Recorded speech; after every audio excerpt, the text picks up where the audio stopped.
Muito bem, e bem-vindos novamente. Que alegria a gente fazer uma live juntos. Da última vez que a fizemos, foi obviamente no canal principal, no canal que é chamado apenas William Meller, e recebi alguns comentários muito positivos sobre a discussão em si em torno de desenvolvimento pessoal, sobre carreira, gestão, liderança. Obviamente, nesse canal, né, onde eu crio conteúdo em inglês, o objetivo é sim trazer um foco mais em desenvolvimento profissional, então olhando para gestão da tua carreira, gestão, liderança, gerenciamento de projetos. Mas teve alguns comentários bem legais sobre o interesse em debater mais abertamente alguns outros assuntos que giram em torno de desenvolvimento pessoal e junto com isso, as leituras, né? Então, livros, obviamente, têm sido, ou tem circulado todo o conteúdo que eu venho criando nos últimos anos, justamente por gostar muito de ler e incentivar que as pessoas leiam mais. Eu acho que se as pessoas lerem mais, a gente consegue evoluir efetivamente de uma maneira melhor, né? Mais inteligente, mais concreta e mais baseada em fatos, em conhecimento. Acho que um mundo lendo mais, ele é com certeza um mundo melhor. Essa é uma visão que eu tenho e tenho até como uma missão de vida que eu possa influenciar mais pessoas a terem contato com a leitura. Só que junto com isso teve um questionamento que foi bem legal, que foi sobre a diferença entre desenvolvimento pessoal e profissional, baseado aí em conhecimento, em leitura ou até mesmo mais formalmente com cursos, e o conhecimento mais adquirido de maneira mais informal. E aqui, inclusive, no meio dessa discussão, houve o questionamento sobre livros, né, de autoajuda e livros de desenvolvimento pessoal. E achei que esse é um tema bem legal para começar esse canal mais específico e mais fluido, diria, no sentido de ideias e de temas, para falar sobre essa diferença e trabalhar um pouco mais a ideia de o que é de fato uma leitura que nos ajuda em nosso desenvolvimento, que realmente nos faz crescer, com conhecimento embasado, e leituras que são mais vazias, porque infelizmente tem muitas delas.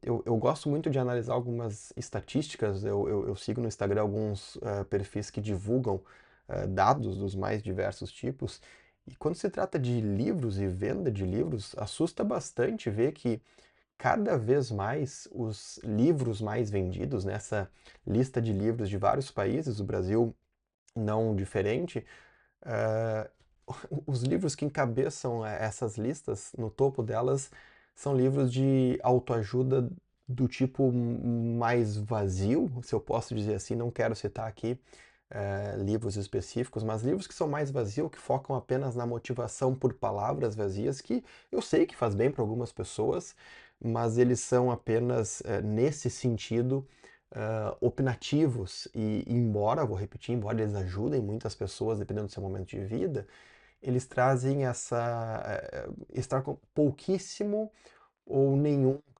embasamento em algum estudo, em alguma história, em alguma validação. O que é diferente se a gente pegar a literatura de desenvolvimento pessoal de fato, que tem ali embasamento e construção até mesmo técnica para chegar nas conclusões. Vou trazer alguns exemplos aqui, inclusive vamos começar a falar um pouquinho mais de livros nesse canal especificamente, e acho que por ser mais aberto, como eu falei, vai trazer uma liberdade mais até de explorar mais profundamente as ideias de algum desses livros que eu vou citar, mas se a gente pegar Charles Duhigg, por exemplo, que é um jornalista, escreveu o primeiro grande sucesso dele, né, O Poder do Hábito, e depois lançou mais dois livros, O Mais Rápido e Melhor, foi lançado no Brasil como Mais Rápido e Melhor, o título original Smarter, Faster, Better, e ele também lançou mais recentemente o livro Super Comunicadores. Esse livro, Super Comunicadores, inclusive recomendo que, se tu ainda não conheceu, procure. É um livro muito bem construído sobre comunicação, sobre como o que torna diferente as pessoas que se comunicam melhor, como elas fazem isso, quais são as técnicas por trás e como que a gente consegue se comunicar melhor, seja no trabalho, seja em casa. Excelente livro, mas por que eu estou citando esse trabalho desse autor? Ele basicamente traz um desenvolvimento pessoal e profissional junto, porque tem muito aprendizado que se aplicam na tua vida, independente da área da vida, E ele tem muito embasamento. Ele traz ali estudos sobre o cérebro, estudos sobre comportamento, que mostram que de fato aquelas ideias e aquela apresentação de informação que ele faz no livro nos ajudam a sair do ponto A para o ponto B, seguindo os métodos apresentados. Isso é, por definição, um livro de desenvolvimento pessoal barra profissional, aqui ambos podem andar juntos, que tem embasamento para suas conclusões. É muito diferente, eu vou repetir, quando é um livro que apenas, sem uso de nenhuma bibliografia, sem uso de referências, apenas traz uma ideia vazia de motivação.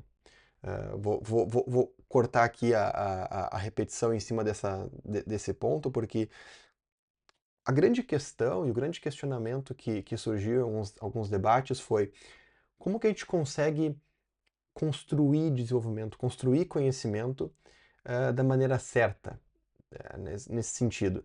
E com certeza a leitura é uma delas. Repito, como eu falei nesse livro do vídeo, é uma das grandes formas de continuar aprendendo depois que a gente termina os nossos estudos formais.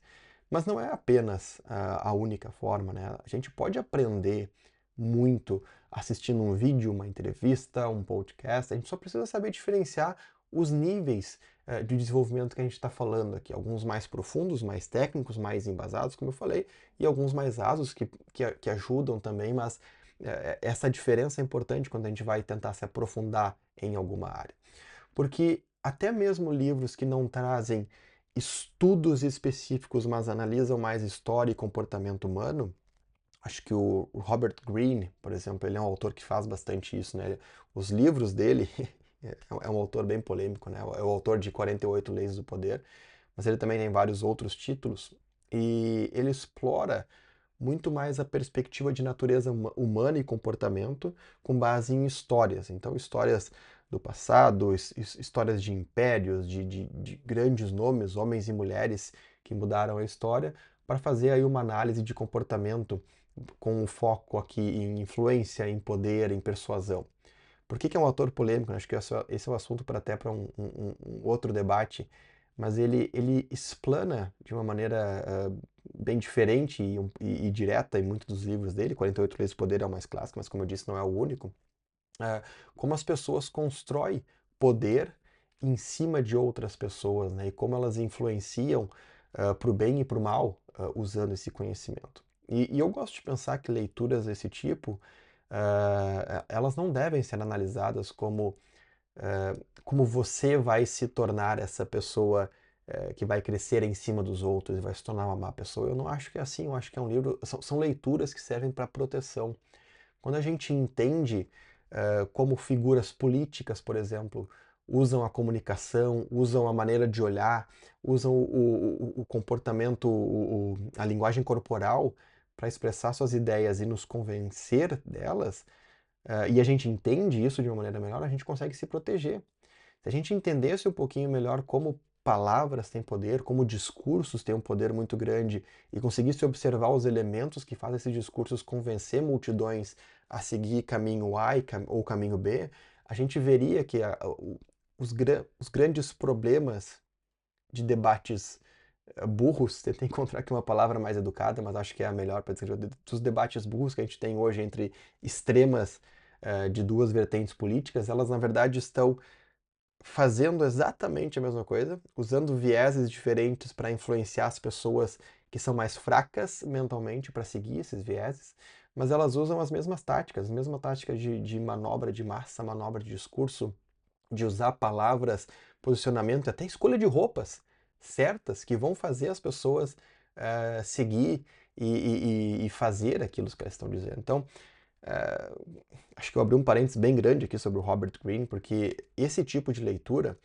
ele traz um outro tipo de desenvolvimento pessoal aqui, que não tem um embasamento científico, porque não traz, de novo, tantos estudos técnicos e avaliação de laboratório, mas traz análise de comportamento, que é também uma forma, um método, né, de apresentar algum tipo de conhecimento ao público. Tá? Então, são leituras ambas profundas, do embasamento técnico com dados, mais científica, podemos dizer assim, e aquela que é mais embasada em comportamento, histórias e análise desses discursos. Tá? Então, eu queria começar fazendo essa distinção entre os pontos, porque muitas vezes, quando eu falo ou escrevo sobre conhecimento pessoal e desenvolvimento pessoal e como desenvolver-se como pessoa, muitas pessoas acham que eu estou entrando nessa caixa perigosa que é o da autoajuda, e esse não é o ponto. Tá? Então, o que que eu estou olhando para cá porque eu fiz um pequeno guia só para não esquecer de alguns pontos que eu queria muito falar, que foram colocados em algumas perguntas, ou muitas vezes vem nos comentários de algum texto que eu escrevo, né? Sobre, primeiro, o que que é desenvolver. Eu acho que o que eu falei antes sobre leitura, aprofundamento, traz já uma ideia inicial sobre isso, porque a gente aprende basicamente com reflexão e aplicação prática, né? É assim que a gente se desenvolve. Então, quando a gente faz, por exemplo, um curso superior, que tem lá sua duração, seja de 4 anos aqui, por exemplo, a gente está fazendo ao longo do período uma reflexão e uma testando o conhecimento, obviamente, mas também as universidades tentam trazer mais para a prática a aplicação daquilo que está sendo aprendido, porque é assim que a gente consegue colocar em prática, acho que sendo redundante, mas consegue internalizar o conhecimento que a gente está adquirindo. Um dos motivos, inclusive, que me levam a escrever, criar conteúdo e agora tentando explorar um pouco mais o mundo dos vídeos, é que isso me ajuda a aprender de uma maneira muito mais profunda.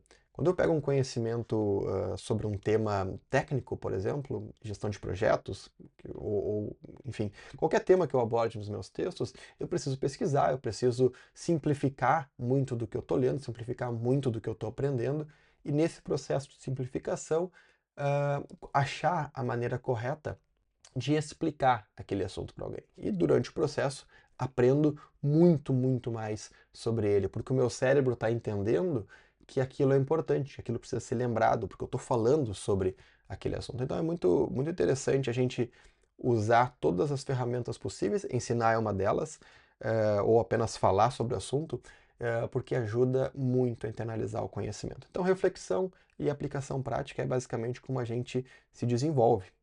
Serve para qualquer carreira. Serve para qualquer carreira. Se a gente quiser ser um bom motorista, a gente precisa fazer reflexão, enfim, aprender as leis de trânsito, refletir sobre elas, aplicá-las, e aí a gente consegue, a partir da experiência, a partir da aplicação prática, evoluir aquela habilidade. Eu dei um exemplo bem prático do dia a dia aqui.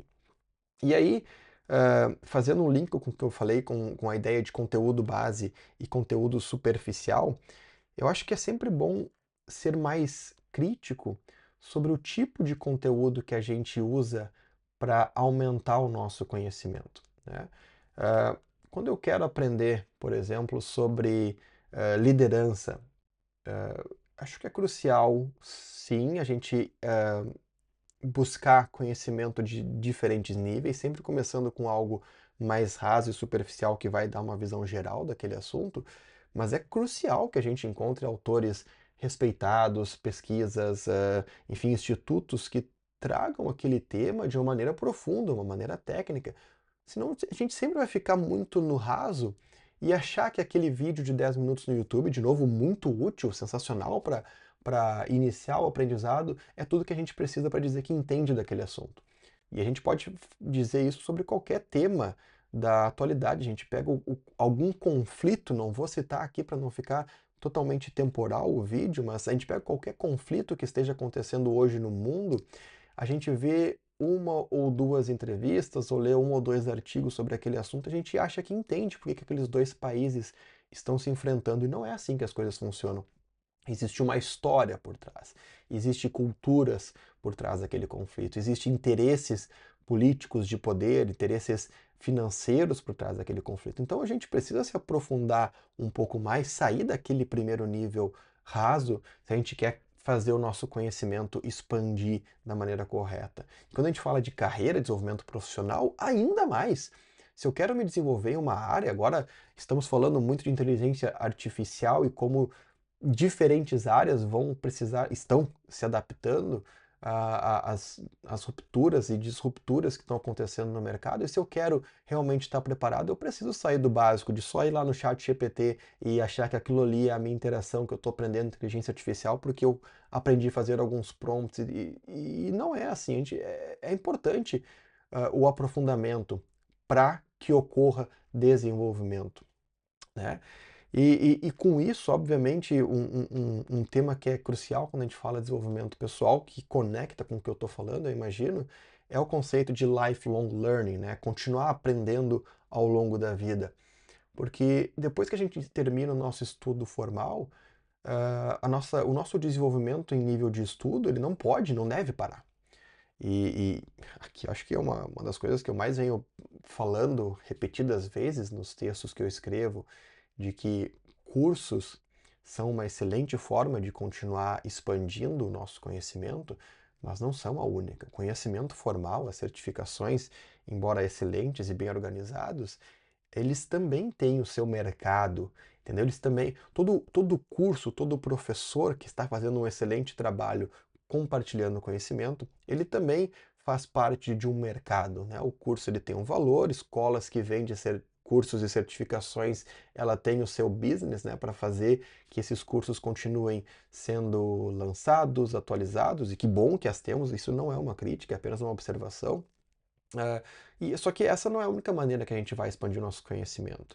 A literatura, eu vou falar muito nesse canal sobre a literatura diversa, não apenas a leitura de assuntos da nossa área, mas a leitura diversa, ela faz a gente entender aquilo que a gente faz sobre diferentes óticas, né? Então, quando eu leio, por exemplo, um livro sobre história ou cultura e aprendo mais sobre a cultura de um determinado país, e eu vou trabalhar no futuro em um projeto envolvendo aquele país, eu tenho um conhecimento no meu cérebro que vai me ajudar a interagir um pouco melhor com as pessoas daquele local. Então, todo tipo de leitura que ele ajuda, de novo, leitura que obviamente incentive de maneira positiva, né?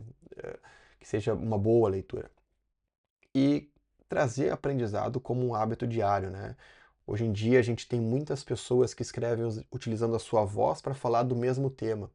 A gente pode se pegar, por exemplo, agora com newsletters, né, que vem popularizando bastante. Eu mesmo venho escrevendo newsletters, convido você a conhecer mais sobre esses canais, mas é uma outra forma de compartilhar conhecimento com uma voz mais pessoal. E quando a gente encontra algumas pessoas que a gente consegue identificar o nosso modelo de aprendizado com a forma que elas explanam algum conteúdo, a gente encontra uma maneira excelente de continuar aprendendo diariamente. Acho que as redes sociais, embora extremamente perigosas no processo de aprendizado, porque nos trazem picos de dopamina constantes para o nosso cérebro que são perigosos. Outro tema que a gente pode tratar e trazer um pouquinho mais de alguns livros que vem falando sobre isso. Acho que não sou a melhor pessoa para aprofundar o lado rede social barra cérebro aqui, mas eu venho lendo bastante sobre esse assunto. Eu acho que eu consigo trazer algumas das ideias desses autores. Então, redes sociais podem sim ser perigosas, mas também podem ser muito benéficas dependendo do tipo de conteúdo que a gente consome.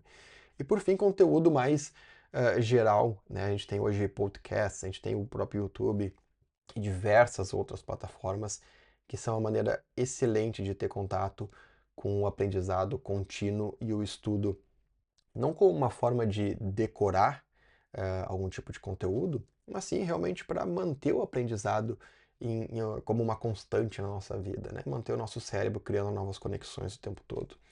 Eu falei sobre estudar não como uma forma de decorar, mas sim como uma forma de desenvolver o nosso cérebro, né? Isso me fez lembrar agora aqui sobre o professor Pierluigi Piazzi.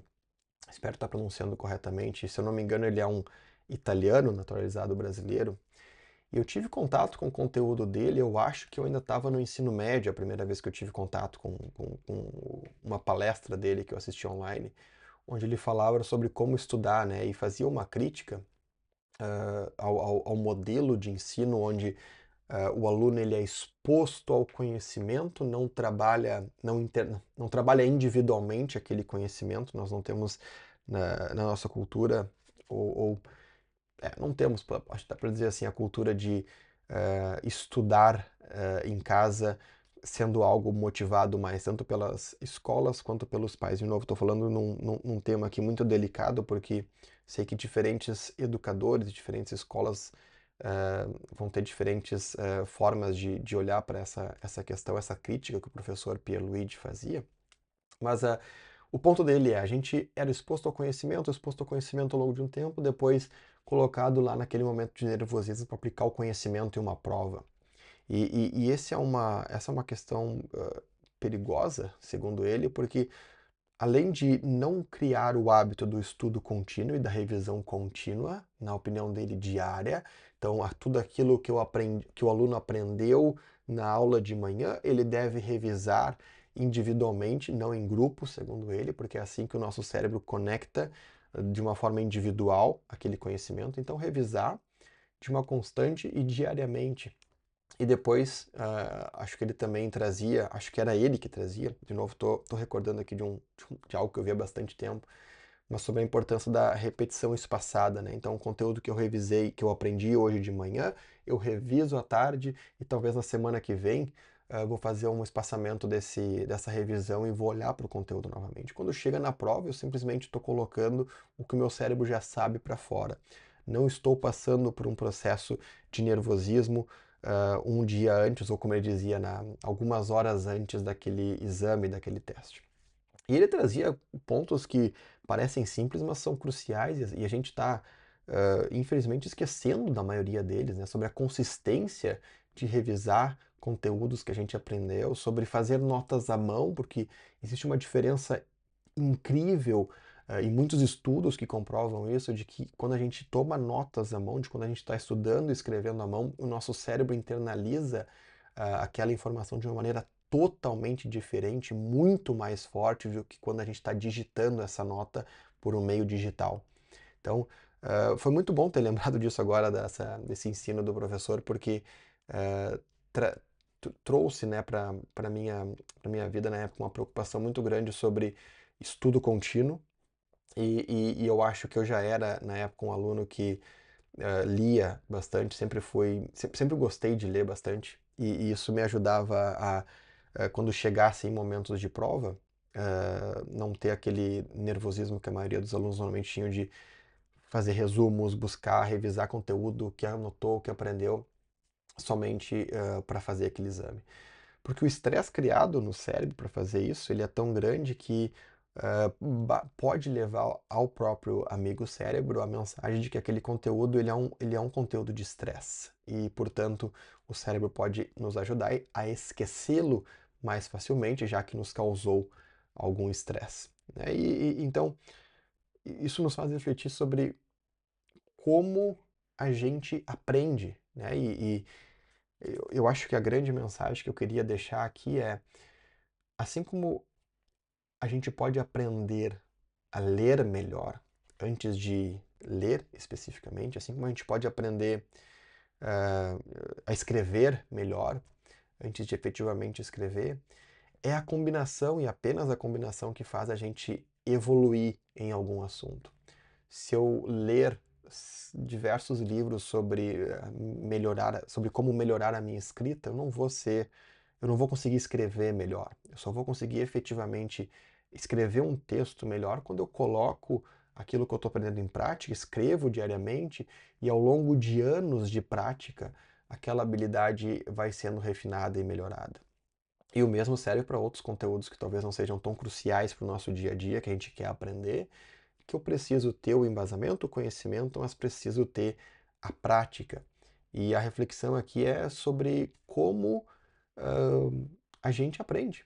Acho que essa reflexão tu já fez. Não sei se seja quem estiver vendo esse vídeo, você já parou para refletir sobre como tu vem aprendendo novos assuntos ao longo do tempo. Pensa em qualquer coisa que você possa dizer que sabe ou que domina e reflete sobre como tu aprendeu sobre ela. Porque normalmente, somente por refletir sobre os assuntos que a gente já aprendeu e a gente entende internamente que domina aqueles assuntos, ou pelo menos conhece bem sobre eles, a gente consegue fazer uma análise pessoal de como a gente aprende de maneiras melhores. Muitas pessoas aprendem melhor através do conteúdo visual, outras apenas a leitura as faz reter o conhecimento de uma maneira muito forte, outras vão precisar, como eu disse, levar esse conteúdo adiante ou debater o conteúdo para internalizar, mas todas essas técnicas, elas precisam ser entendidas, né? Conhecer as diferentes técnicas de estudar e de nos desenvolvermos como pessoas e como profissionais para entender como a gente pode traçar um plano para que durante os próximos 5, 10, 15 e para o resto da nossa vida a gente vai continuar aprendendo e buscando novos conhecimentos para o nosso cérebro. Quanto mais a gente aprende,